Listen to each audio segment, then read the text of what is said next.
Dr. Avinash Chandra, chairperson of the session, my fellow panelists, and almost 85 plus audience. Very good evening. Even with the constraint of time, let me congratulate Energy Environmental Foundation led by Mrs. and Dr.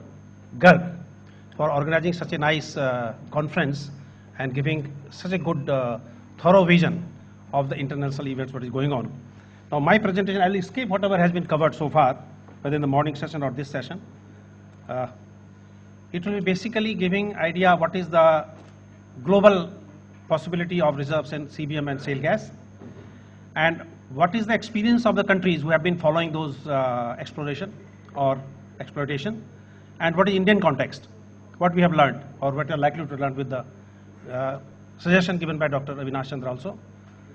Then there are questions now, lot of issues as to why oil prices are dipping. Is there any effect of shale gas on these oil prices? If it is so, how long it will continue? I have tried to address these issues in a geopolitical issues, economic impact of shale gas impacting oil prices, if at all, impact of US shale gas revolution, how long it will last, is it a bubble or it is going to expand, or what will happen on this issue. Now CBM, you have seen I think quite big issues, but let me slate where the CBM possibility, the major 6 countries, US, Russia, China, Australia, India, Germany, they have huge amount of coal reserves. And CBM, as you say, it is associated with the coal. What is the status? US has still not gone much beyond, they have gone more on shale gas, although they expect 700 TCF in position and 100 TCF recoverable, US. Russia, almost 1/3 conventional reserves are acquiring for CBM. CBM will be 1/3 of the conventional reserves, and they have huge conventional reserves. They are still not embarked on CBM. China, you have seen the morning, they still prefer coal gasification rather than CBM exploitation. Australia, yes, they have the good success, especially Queensland area, huge CBM.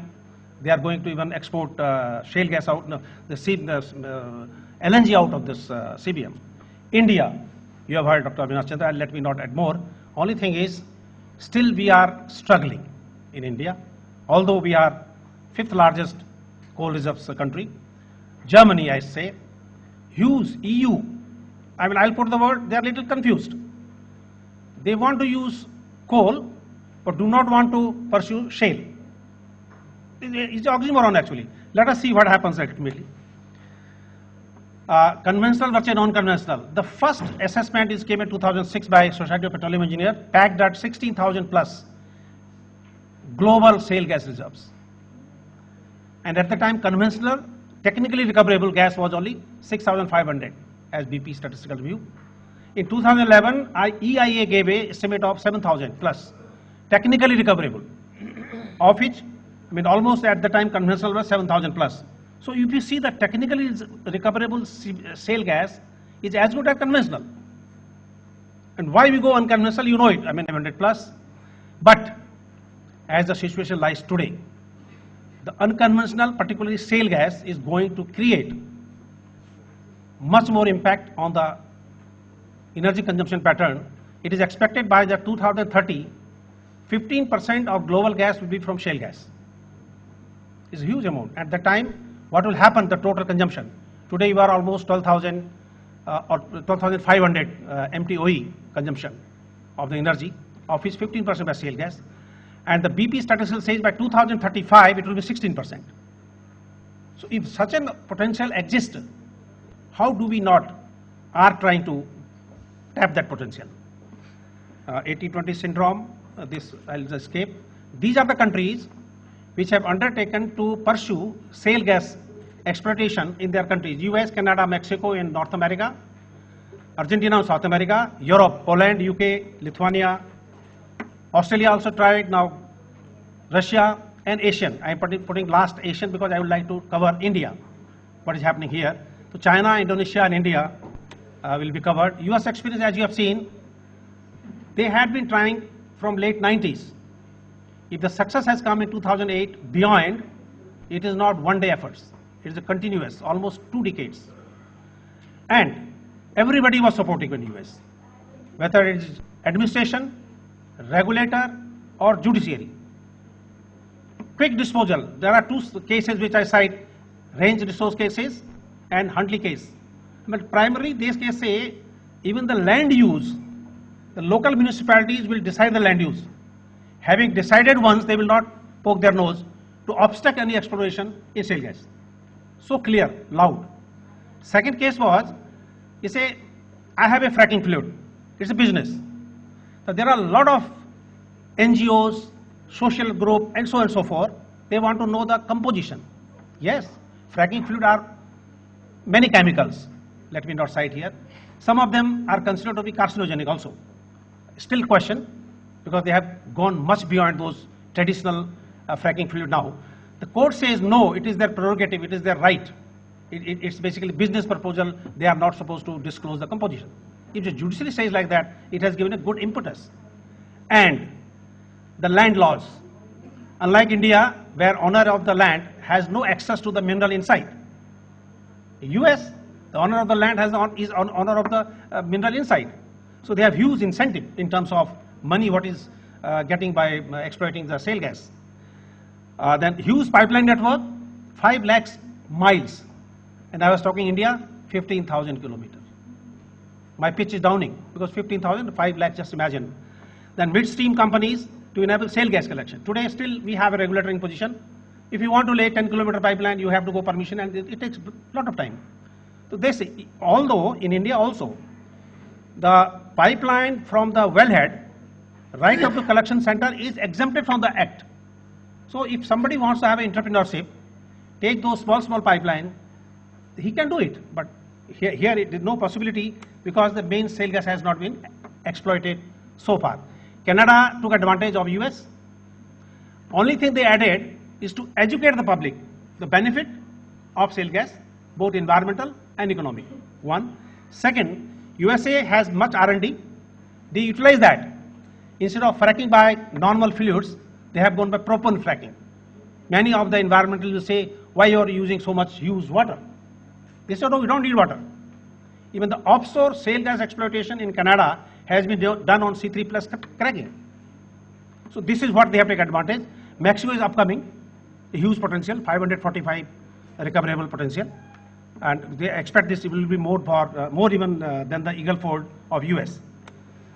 Argentina, another second top, 802 TCM shale gas in position. They have just started, it's coming up. Why I am putting these countries, we make up our mind whether the bubble has blown or it is yet to come up. Issues. Let us think of. Poland experience, as I said, they started with a big bang. And fortunately, the things were not in their favor. As the shale gas, when they go on progressing, have some pilot drilling, then you re-estimate, re-evaluate. So the evaluation came almost 10 times down. From 5,300 BCM to 346 BCM. All big shots, big companies, giants, global, they try to suck off from their country. One. Second issue, as I said, European Commission, they fined Poland for using fracking or drilling up to 5,000 meter depth. So this again oxymoron. One way you want to have your energy security, try to tap up so many resources. Second, you prohibit somebody. Similarly, for economic environmental region, France and Belgium, Bulgaria have banned fracking. UK experience comparable with India because land laws are safe. But the question is, there are also NGOs operative. They have started sharing, even they say, okay, we will give you about 8%. Landowner says, I want 10% of the revenue without taxation. But the question is, the opposition which is coming from the general public is from those who are the professional troublemaker. They don't own the land, they don't belong to that region. They just go for obstructing the shale gas exploration. This is what the UK experience. Still they are struggling. Ukraine, Bulgaria, Lithuania, these are erstwhile Russian Federation countries. They wanted to reduce their dependence on Russia, so therefore try to explore the possibility of shale gas. And there are huge potential. But because Russia also wants to depend on them for their economy, they obstruct. What they obstruct? Ukraine case, the aggression. But even if it keep aside the political aggression, the question comes up, if they want to make shale gas experience to fail, they will drastically reduce the gas price. To the extent that the next person or next country which is connected with that pipeline, European grid, they will lower the price of that particular country, then this country will follow suit. This is what the geopolitical issues. Same case for Lithuania. Australia, huge potential, 437 TCF, and they have already got good tie-up for LNG, good pipeline, so it will be one of the very, very interesting areas for shale gas. Even US feel that is a potential challenger to them. Russia, as I said, though they have huge potential of shale gas, but because they have much more conventional gas and they want to continue to sell to European Union, so they are not following shale gas at this stage. They say, okay, our reserves with us, we'll take care later on. China, most successful country, the largest shale gas reserve, 1,150 TCF. Then the best thing which they did, they tied up the state companies with the global giants, and in a win-win situation. Let's say they have got with Royal Dutch Shell, piggy riding with Shell going to Arabian countries. You say, you come here, share with us. CNOC has partnered with Dutch Shell, so they want to go with them to the Arabian countries for exploration. But fortunately, in 2010, India, China were at par in terms of shale gas E&E, exploitation and exploitation. They have started producing in 2013, and we are where Dr. Chandra has said you. We are still struggling. What should be the policy? Indonesia, the movement got disturbed because while drilling in 2006, there was a volcano, mud volcano, which was unfortunately attributed to shale gas, although it wasn't. It led to 13 people dying and 3,000 displacing. This has put the whole movement in retarded position. But now they have started with their university, Bangdong Institute. They are now trying to persuade them, try to educate the people that this is not so as we experienced once. India now, finally. Many varying, you have seen Dr. Chandra's presentation. 63 TCF was EIA 2011. And local, many people, Mackenzie one, Cairn Energy another one, so many people they estimated. So I have put a bracket of 55 to 500. It's very big actually, difference, but let us see what it comes. And draft policy, as you have seen, struggling since 2012, and nothing happened. 2014, so okay, the national oil companies, namely ONGC and OIL, will explore shale gas in the pre-bid or pre-NELP blocks which are given to them on nomination basis. Question mark, I will not repeat what Dr. Chandra said, I fully agree with him. Until unless you have a learning from US, that means the competition, private participation, it is difficult to expect much of the progress in India. Indian shale gas basin, he has told you, but I only want to add, if you have lots of workshop, people may come to the blows as to which basin will produce shale gas, which basin will not. At least 2 of such conferences I have witnessed. When there were difference of opinion, although no, if you want to go to Assam Arakan, it won't produce. Other fellow says, yes, it will produce. It is the matter of time, both are ready. And correct. Because it is said, no two shale plays are alike. Even in US, the same Eagle Ford at one place may give you good shale, other place it may not. Their Bernard shale versus Highness Villa shale are also different in one country. So in here case, just I try to put up in red that Kaveri Basin, some of the portion which is early characteristics is as good as Eagle Ford in US. I mean, I'm giving a hope. Those who want to pursue, yes, there is a possibility. Then Gondwana region, but Gondwana region still it is not in the radar. That's why Dr. Chandra said, can we give some incentive? But it is as good as Woodford in US or China shale. China shale, I forgot to mention one thing. It is not very, very happy state inside geography. The geology of the China shale is bad actually. There are a lot of fractures. So normal fracking is not yielding good result there. That's the information. So finally Bengal region, Eagle Ford, US. So it is a good hope for India that we will find shale gas in our various basin. Experiment, what was done? ONGC, Damodar Valley, already covered. Reliance did in Kembe Basin. They covered Patan, Mehsana, Tarapur, Narmada and Bharuch. Joshi Technology found shale gas by accident when they were drilling in Kembe Basin, particularly in Dholka and Kanwara in Tarapur region. GSPC has also done experiment in Kembe Basin, covering Tarapur, Ahmedabad, Ankleshwar, Sanand and Nirali. Oil India, Assam, Arakan. Or one thing, let me express you one thing. It may go to the government also in the presentation. We are shy of putting our data in public domain. I don't know why. Whatever has been done, if you want to access those data, you have to either go through Dr. Chandra or sometime to me or sometime to other fellows, those who have already dig up the data. Why to digging up? It should be available public domain. That should be part of our structure in the policy making. I did some exercise. The exercise was so much good progress, so much volume, so much accidental finding as to what makes India not to pursue shale gas. That was a research exercise, and I can conclude that there were finally the 12 factors which came, of which few were the barriers. That's techno-social, risk, uncertainty, these are bound to have. When you pursue a particular movement, you will come across so many problems. But the problems which are barriers, one is government support, top. Until government support, policy is there, you can't really move. Second is water-related issues.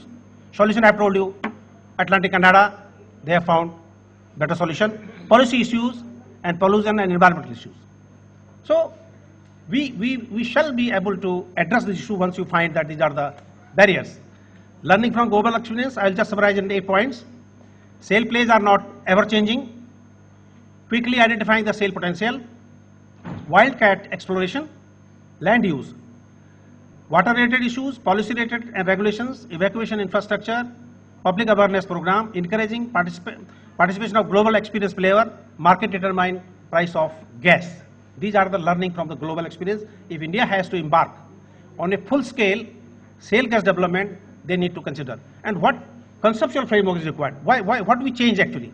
Now I have suggested that there are 2 wings, the stakeholders one side, the government of India another side. The stakeholder includes the companies and academia, very important, you have seen yesterday or today's capacity building. The companies, academia will have to have the capacity building, both encompassing the technology as well as the grass level inputs. And learning from global experience has to be the companies. They have to tie up with global giant, those who are experienced. Land acquisition, frac water replacement, wildcat drilling, and propellant. These are the development, technical development. These companies has to come up with that. And academia has to have the engineers, the technologists, and center for excellence. Because by the time we embark, maybe some other technologies which have been followed in US or elsewhere may be obsolete. Because it is basically the progressing thing. Then we have second part, the government of India. The government of India has to have their technical arms, the DGH, need to be augmented for technical and licensing. What I mean by technical licensing, they must have a support, complete data in their domain, and then have the bidding process, then PSC administration. And the gas pricing, pre-bid clearances, land law simplification by the government, and single window clearance. Land acquisition, environmental clearance, forest clearance, and defense clearance. Many of the companies, big giants of global, which came to India in conventional exploitation of oil and gas, have left. Should we not analyze the reason why they have left? This will come under this bracket. Now, what will be the impact? Is the oil price, which is now hovering as a result of shale gas, or it is independently moving? Just idea. Primary energy consumption will grow consistently 2.8 to 3%. These are the constituents of primary energy. I mean, this I will escape because if you want to grow you have to use more and more energy. There is no doubt about it. The implication of shale gas will be the pressure on configuration of oil and gas markets. Now, when the shale gas comes up, we have seen those who are the potential followers of shale gas movement. So there will be a change in dynamics. The OPEC may not dictate the terms in terms of oil because gas will substitute. The new role of local policy.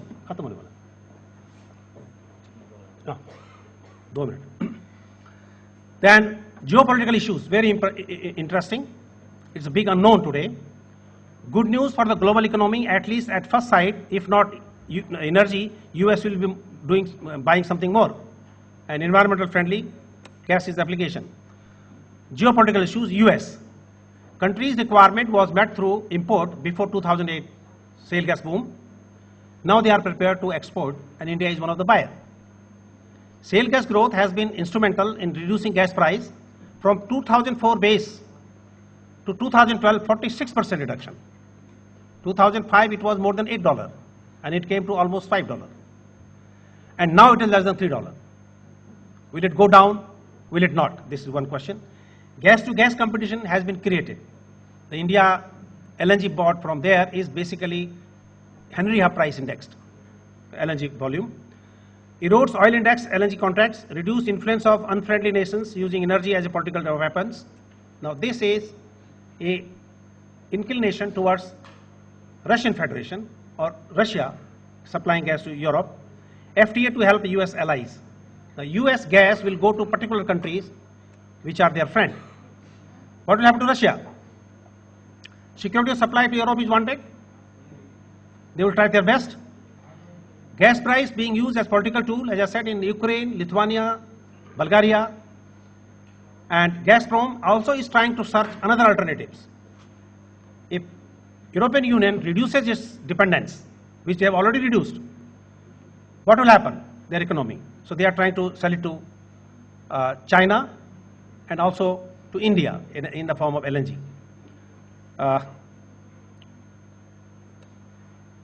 Europe.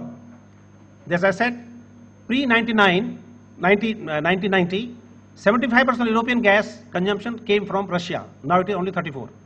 So they are already playing that. I will escape this. Asia, Japan will continue to import LNG. They will be reducing their dependence on nuclear power. So one particular good market, which US will help them as ally. China securing gas import through pipeline from Turkmenistan, Russia trying to reach Middle East through Shell, as I said. Indonesia and Malaysia, which were the third and second largest exporter of LNG at one time, are going to be net importer of LNG. This is going to have a different geopolitical alignment. South Korea is a FTA ally of US, will get more LNG.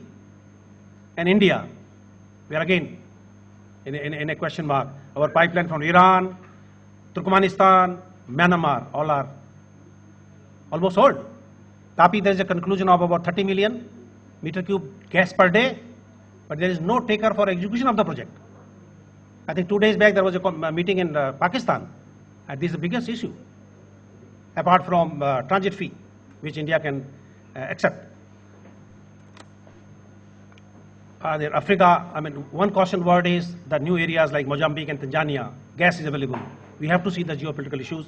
Can we really go and invest there? Economic impact of shale gas. What will happen? Another 6 point. Energy price will lower, certainly, as you have seen. Improve security of supply, additional employment, community benefits, a more competitive manufacturing base, and foreign investment. This again, same thing we are trying to cover up. Whether the gas price reduced by LNG, the shale gas, or it is not. The question is, even if you want to use that tool, at least for 2 years nothing is going to happen because they have already invested. And the US being the pioneer at this stage, the maximum producer of shale gas, as much as about 800 million standard cubic meter a day, it is not going to die out within a year or so. So therefore, it is something different. We'll discuss in the question answer session. What is the difference why the oil prices are coming down? I think with this, I will close it and see in question and answer session how much time is available to us as to how to tackle such an issue of stability for India in terms of energy security, in terms of our, let's say, policy issues, how to really advise the government to take up the whatever proposal we have made or this conference will make. Thank you very much for your kind listening.